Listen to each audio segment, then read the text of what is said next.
Welcome to Prerona Television Canada on behalf of Global Academy and Holistic Leadership and Coaching. We are very happy that we are continuing our leadership speaker series, and today is our episode 71.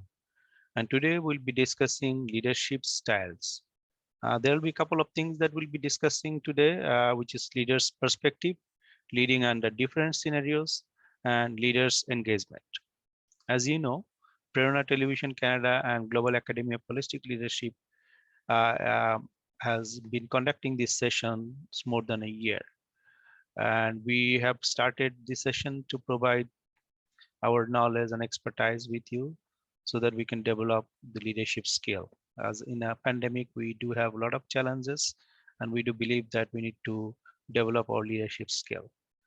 And we are very happy, as usual, our regular speaker and trainer, Advocate Ziaur Rahman, is with us. And he is a CEO of IITM and adjunct faculty of Independent University.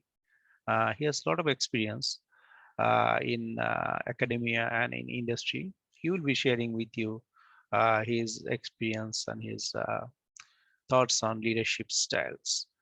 One of the things that we need to understand that there are different types of organizations. As you know that corporate sectors, they might have a different leadership styles, different leadership models they follow.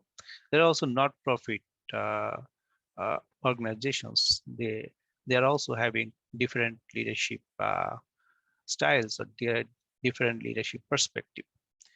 And we also like to share or encourage to develop leadership skill for the young generations. For example, the postgraduate students, those who are studying in different schools or universities. So this is very important to understand different leadership styles and understand different roles. Like if we follow a different leadership styles, what are the benefits and what are the pitfalls, or if we follow a certain leadership styles, why is there any issues that we have? So Advocate Ziaur Rahman will be sharing with you in details. We'll be happy to hear from you. But if you have any questions, we need to engage you. So we'd appreciate if you can attend the session, and if you can engage us with our social media platform. As you know, this has been live streamed in Facebook, official Facebook page of Prerona Television Incorporated Canada. So you can write your comments, or you can directly contact with us as GAHLC, contact@gahlc.org or contact@gahlc.ca. So, and also, you also attend the webinar. If you attend the webinar, we'll be more than happy to provide certificate or participation certificate. As you know that Prerona, the Global Academy at Holistic Leadership and Coaching, is a registered educational institute in Canada. We'll be very happy to share, or we can provide the certificate of participations.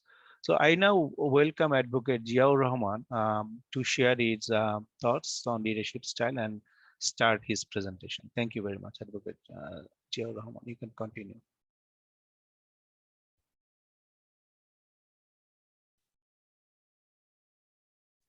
Thank you very much, and it's a great pleasure to be back today. Today we are discussing on leadership styles. We have been doing this for quite some time, and I believe the screen, I'm sharing the screen now, and the full screen is up. So today's topic is leadership styles. We have different perspectives on leadership, and throughout the year we had been discussing different ideas on leadership and management, leadership and strategy, leadership and communication, leadership and culture and organizational behavior. So in that perspective, we are to look at a personal perspective on leadership. How do we lead in society? How do we lead in our business enterprises? So there are a lot of challenges that we go through on a daily basis, and we have to be at par with our behavior with our team members, at par with our behavior with our stakeholders and everyone else, even during periods of stress.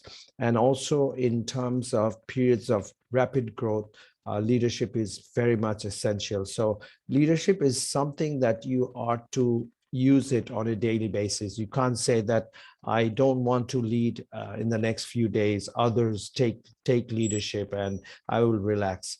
Yes, you might take a back step at times, but the system of promoting leadership within your organization, within your culture is a constant. So moving forward with our presentation, I normally start off with some quotations.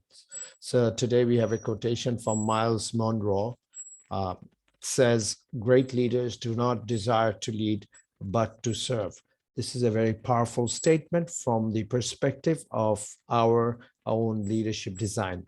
If you have this mindset of serving people or serving your community or serving your stakeholders, regardless of whichever product or whichever service you are engaged in, if you can build this mindset that I'm here to serve people, I'm here to serve humanity, then what will happen is you will develop a mindset that will be amicable, that will be logical, that will be pro people. So when you have a product or service that you're promoting in the market, if the product is of high quality, you will be able to you will feel more confident in promoting.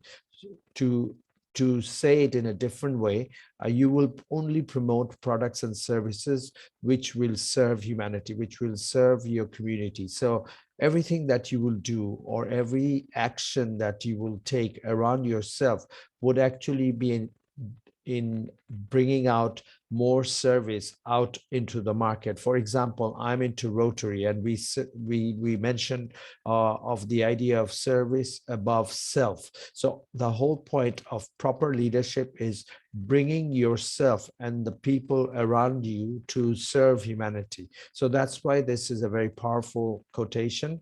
Moving forward, this is by past Prime Minister of UK, Margaret Thatcher. She says, don't follow the crowd, let the crowd follow you.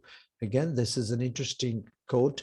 What it's saying that instead of following others all the time, you need to start believing in yourself. You need to start developing yourself so that people emulate you, so that people listen to you, so that people can get some vibe from you and understanding from you, knowledge, skills, your behavior, your perspectives should reflect a sense of aura, a sense of pride, a sense of strength. And when you have these type of attributes connected to your personality and your behavior, people will automatically follow you. People will listen on to you, and people will think that what you are suggesting or the ideas that you are propagating or bringing out are meaningful, engaging, and should be followed. So as a professional, as a leader, our style in leadership should be to be engaging. Our style should be in the sense that you are not always directing, but also listening in and also adding your perspective while not downplaying anybody else's perspective. That's all about proper leadership style. So Margaret Thatcher had mentioned this many years back. So moving forward, this is by Darwin E Smith. I never stopped trying to become qualified for the job. Absolutely. As a leader, we have to constantly evolve. As a leader, we have to constantly think of different ways of doing things. As a leader, we have to start thinking that what is our environment? How is the environment turning? Is it turning toxic? If it's turning toxic, where are the pressure points? Where are the gaps?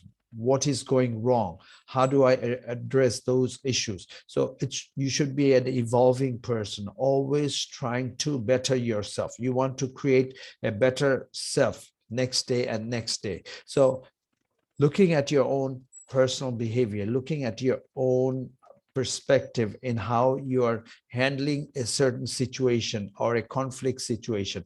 Were you able to address those in a proper and meaningful way? Those are the issues that we have to start thinking in our own domains, in the area where we are actually working. You have to have sessions where you can actually brainstorm a particular issue that had taken place and how your team had reacted on it. This will give you a different type of perspective as to whether things had gone right or the decision-making process. Could we have done something different? Had we done something different, what would have been the outcome? Those are the rational discussion and logical points that you should embed in your own organizational decision-making style. So when we talk about decision-making styles, we are actually talking about our leadership perspective and the way we want to push our leadership into the market space, into our domains of activities. So moving forward, we have to be always thinking of bettering ourselves in terms of our practice, in terms of our knowledge, in terms of the skills that we harness, and how we can actually engage and create an environment where others will follow you, others will emulate these perspectives that you're bringing onto the table. So this is a nurturing, mentoring, coaching type of environment. You have to be building these fabric of proper discourse, proper engagement, and it doesn't happen overnight, but you have to be driving towards it, and you have to find space so that people listen into your perspective and also start developing their own internal systems so that ultimately, after a few years or a few months, things are rolling out smoothly. It's more functional, it's more logical, it's more thought-based, it's more science-driven, and your activities and actions on the ground are becoming smoother and more effective. And ultimately, that will result in more efficiency, and it will also create an ambient environment, an environment of motivation. People will be more engaged to work. People will feel more confident to deliver, etc. So these are subsequent benefits that will accrue. So if you start thinking from a smaller perspective at this point, that's fine. But when you bring all the components of your leadership styles into your organizational dynamic, you will see that it is actually building more synergy, and you're not just getting 2 + 2 = 4, you're bringing in more energy, passion, and that is actually driving the organization to the next level. So that's very important that we start thinking of our own development, of our particular styles, our behavior, our attitudes within the enterprise on a daily basis. So you are qualifying yourself to be a better person every day, every moment of your life. Moving forward. This is by Ralph Nader.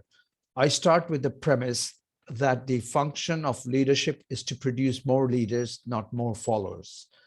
Sometimes it is also true that you have to create followers, but mostly if you can create more people with leadership perspective, people who can engage, who can take decisions, that will actually strengthen your organizational footing. That will strengthen your capability in terms of proper understanding of the market space. If you have a very comprehensive team who can actually deliver, who can take charge, even if you are not getting involved. That means that you have created an enterprise which has this, it is going to be sustainable, because even if you retire, there will be others to pick up the mantle and move forward, and the same speed and the same steam would be there, and there will be no dysfunctionality, there will be no frustration, there will be no sapping of motivation, etc., because we know that whoever is picking up the ropes are also equally competent and can run with the leadership and take the organization forward. So producing more leaders should be our passion, and that should be embedded in our leadership styles. So if you create the environment where you can build more leaders through discussion, engagement, a proper direction, mentoring, and guiding, then things will actually evolve for your organization. In the slides that will be coming in the next few minutes, we'll talk about it at a slightly deeper level. So moving forward, this is a quotation that I put out. This is always my quotation. So what is leadership in context of leadership style? Leadership is about creating your presence through a distinct style that commands respect and inspires action. So two things are happening. When you are a proper leader, you are commanding respect. People will follow you. People will listen to you. People will feel happy that you are there and guiding them so that they can ultimately deliver more. It's a win-win situation.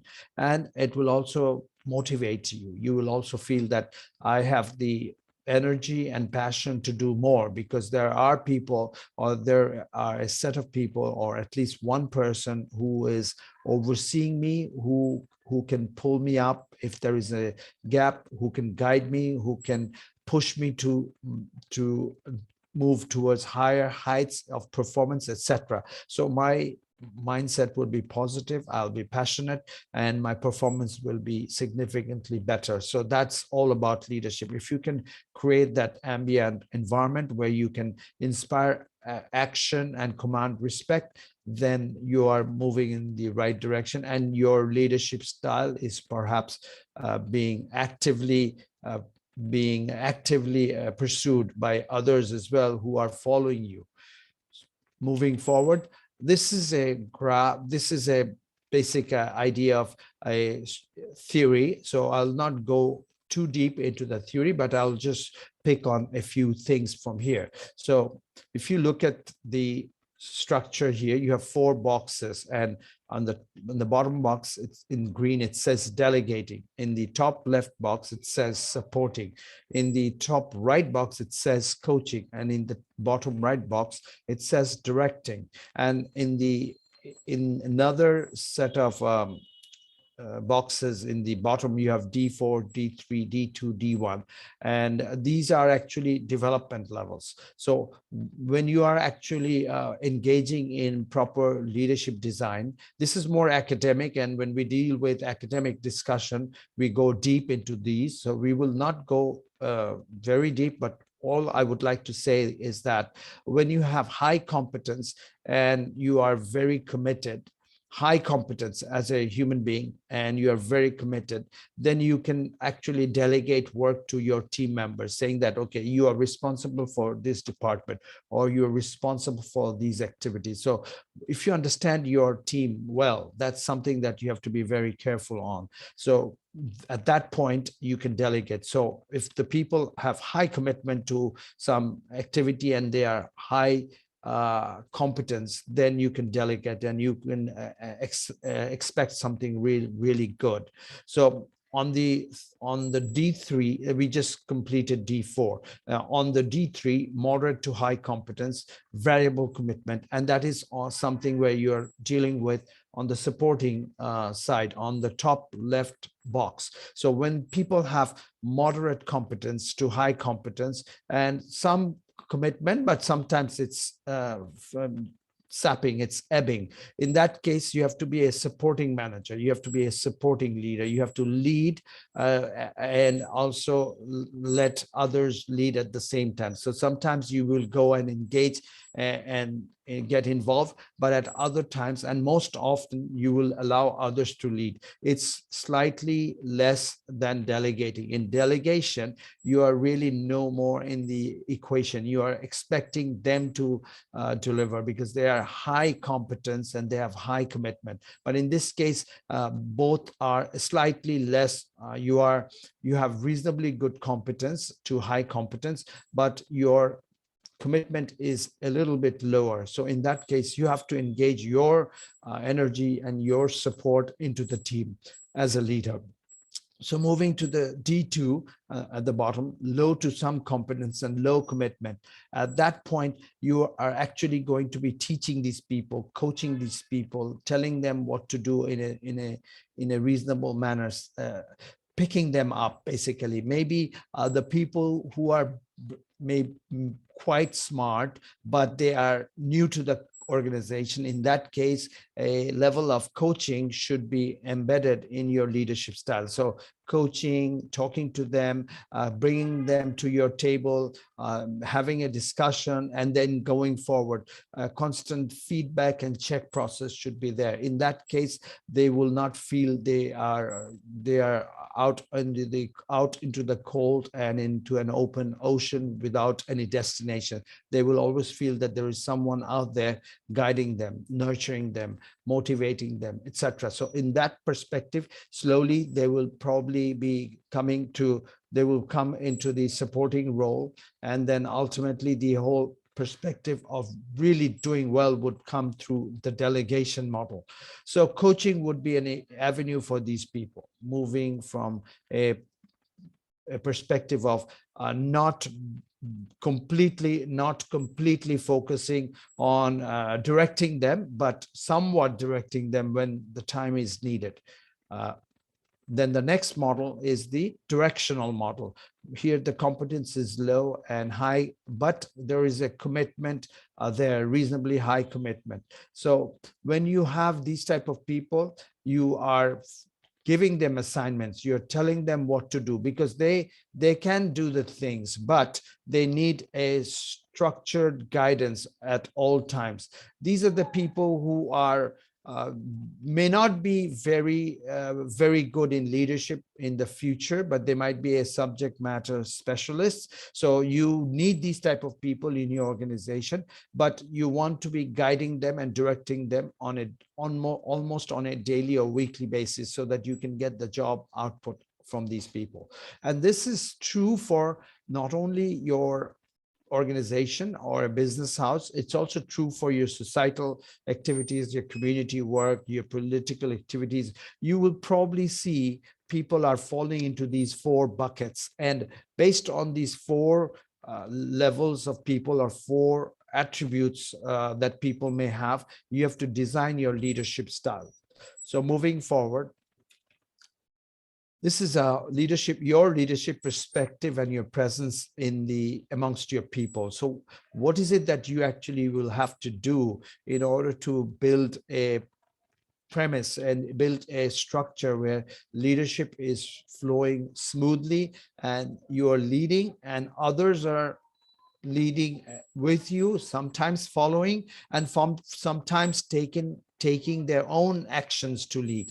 So you have to understand first your position. Every person within a particular job that he or she is engaged in, they must know their position and what value the position brings and what is it that they can do. That means the boundary of their management, the boundary of their activities, what are the additional activities they can take on, where they will be given importance to, and beyond that they might be considered someone who's snooping in, or someone who's stretching too far out beyond their particular job responsibility, etc. That may cause some other kind of problem. So how far out you would be focusing on your job responsibility and stretching out your leadership is important. So you have to understand your position and your strength in that capacity, and whether you can engage and deliver more. If you can engage and deliver more, you can discuss those matters with your management, and you can focus and take on additional responsibility. But you have to have the capacity to actually engage and the capacity to actually deliver. If that is not the case, then you may put your organization in a discomforting position where you have been given a responsibility and you're not being able to deliver. The company may lose because of your aggressive leadership style. So you have to be very careful as to how far out you would be able to stretch. Coordinate styles based on scenarios and situation. Absolutely, when the situation or the scenarios are maybe difficult or reasonably easy for you, what type of style and leadership management practice you would be running, what type of system that you will be operating depends on the environment in which you are operating. If the environment becomes too complicated and too complex, then maybe a directional model might be needed. But where the environment is not so complicated and things are sort of working very nicely, you might focus on your delegation or supporting role or your mentoring role. So based on the environment, based on the situation on the ground, you have to devise your leadership style. So no, there is a concept called no one size fits all strategy. This is also true in your leadership. So if you start thinking of your own leadership and your own horizon of management, efficacy and efficiency, you have to think of it in terms of these four buckets. And depending on the environment, depending on the people, you might have to revise your leadership style slightly. And you have to also realize that no two people are similar in this world. So having the same system or same management focus on these two people may not bring in the right results. You might have to alter, you might have to shift certain parameters in your leadership style in order to bring these two people on board with your overall design of building the organization forward.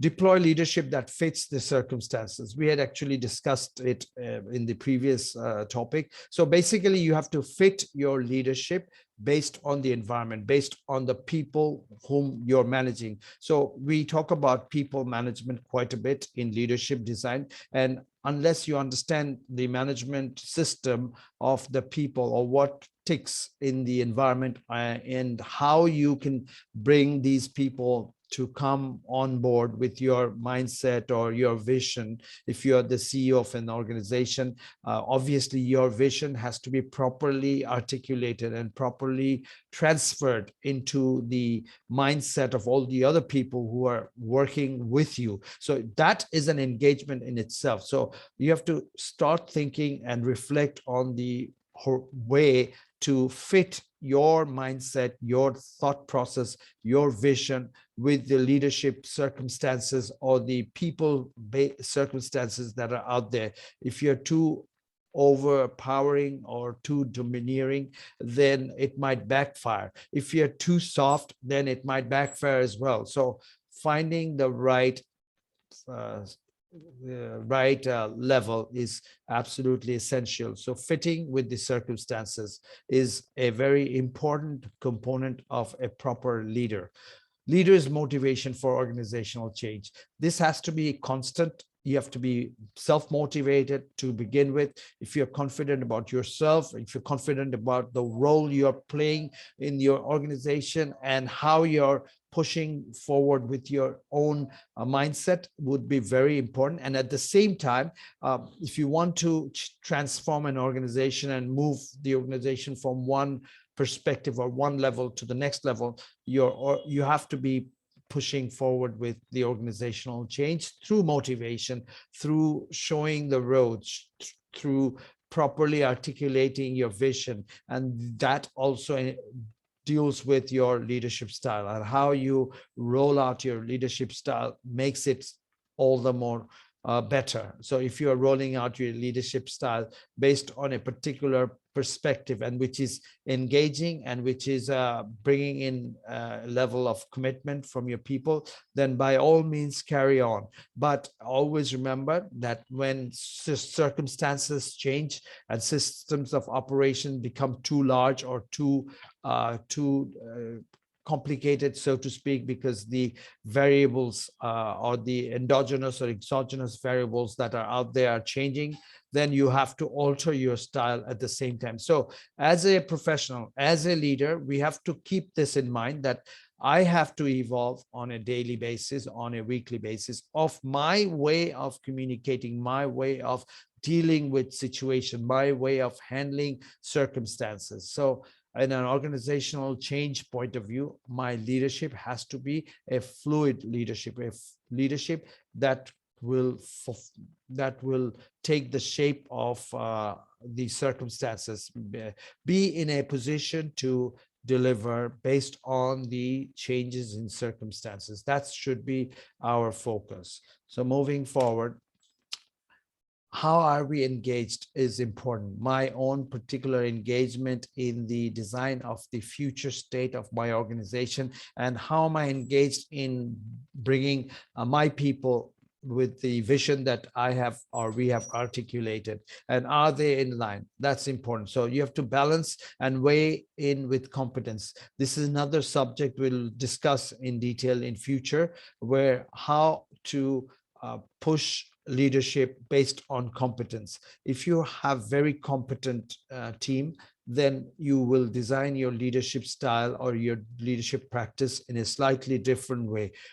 Whereas if your competence level is low, then you have to design it in a slightly different way as well. In a less competitive and less competence-driven environment, you have to be more of a coach. You have to be more of a directional leader, etc. Because the competence level is not there. You are trying to bring out the competence level through sharing knowledge or directing people, or putting them into different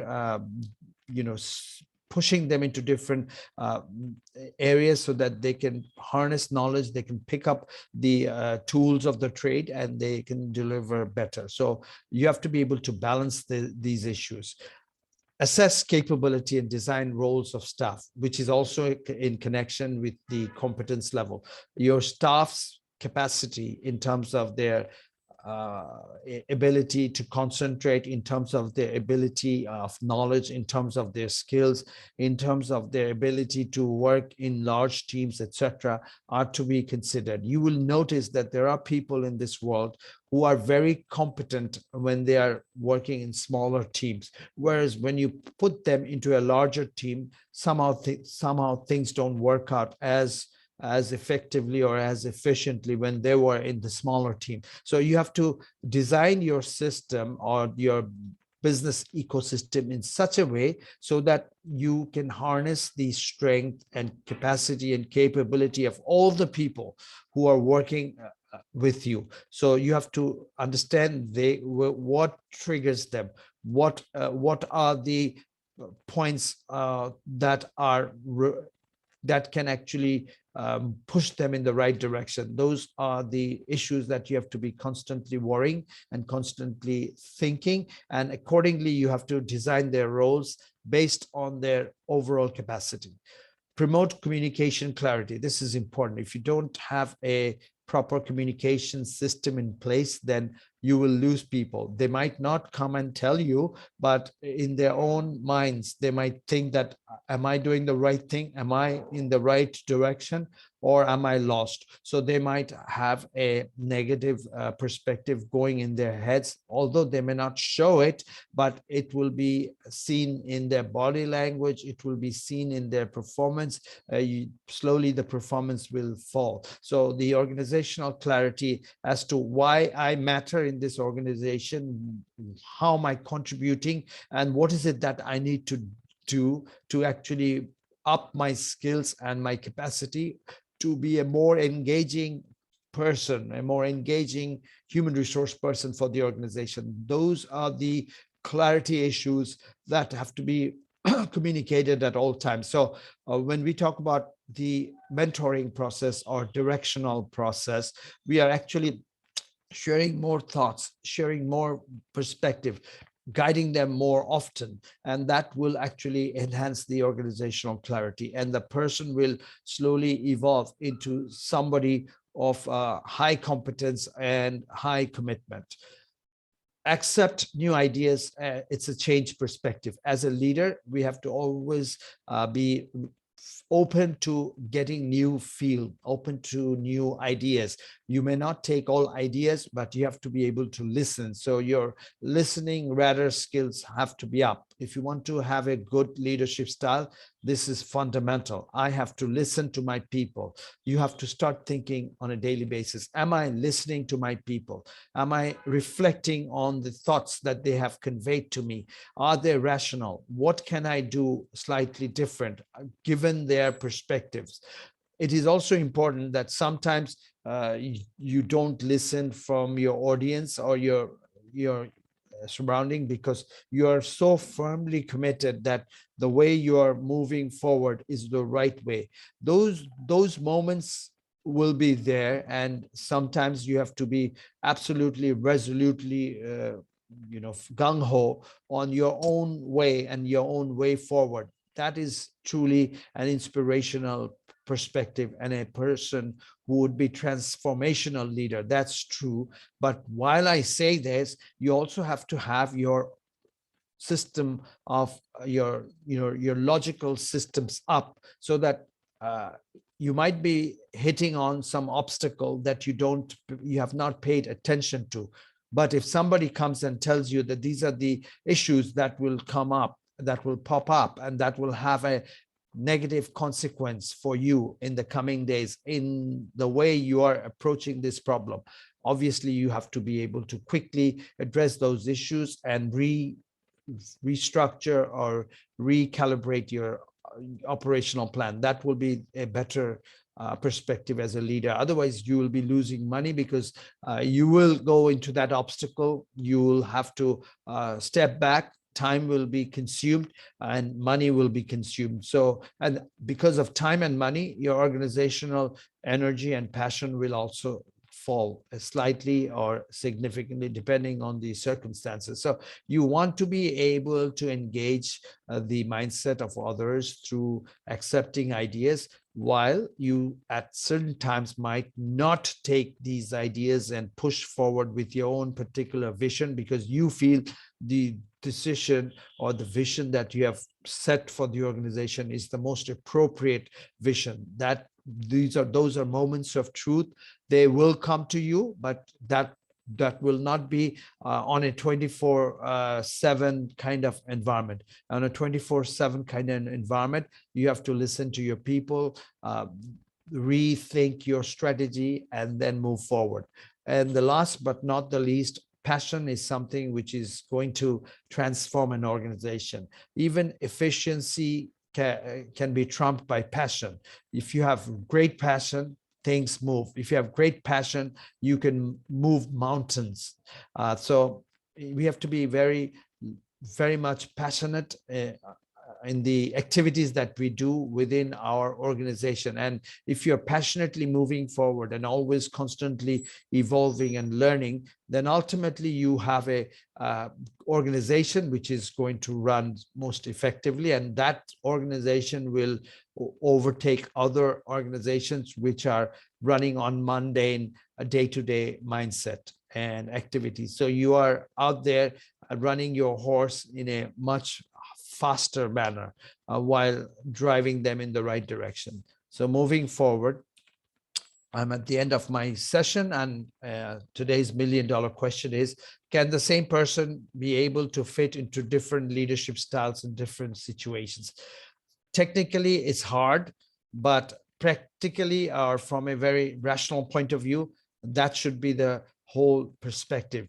A leader should be able to fit into different circumstances given the environment. So if I have to be directing, I would be directing at times. If I have to be delegating or supporting or coaching or mentoring at times, I have to take on that role as well. So depending on the people, you as a leader, you have to formulate your way forward. So start thinking from today as to how your leadership can transform the organization. And if you can build this proper leadership ecosystem within your enterprise, and if you start communicating with clarity, then you will see slowly things are evolving. And I would venture out into saying that this is not going to happen overnight. So it's a constant process, and you have to be driving towards it. You have to be pushing yourself towards it. And these styles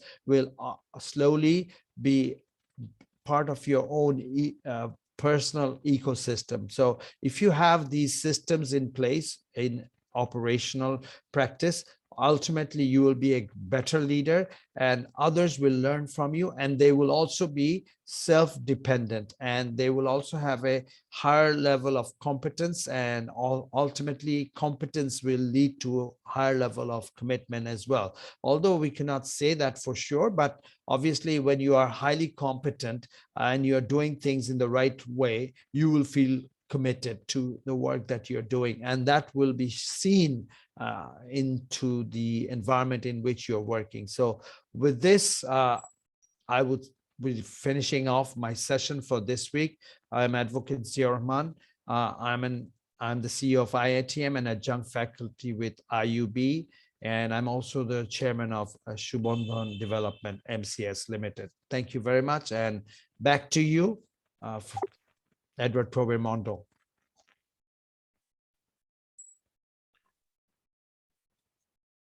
All right, thank you very much. Thank you for a wonderful presentation, Advocate Ziaur Rahman. With that, we conclude our 71 episode Leadership Speaker Series, and we welcome you to attend our next week's session, which will be held at the same time. It is in Mountain Standard Time at 9 p.m.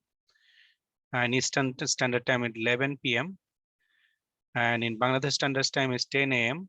and Indian Standard Time is 9:30 a.m. On Thursday morning. So with that, thank you very much. Stay safe and stay blessed.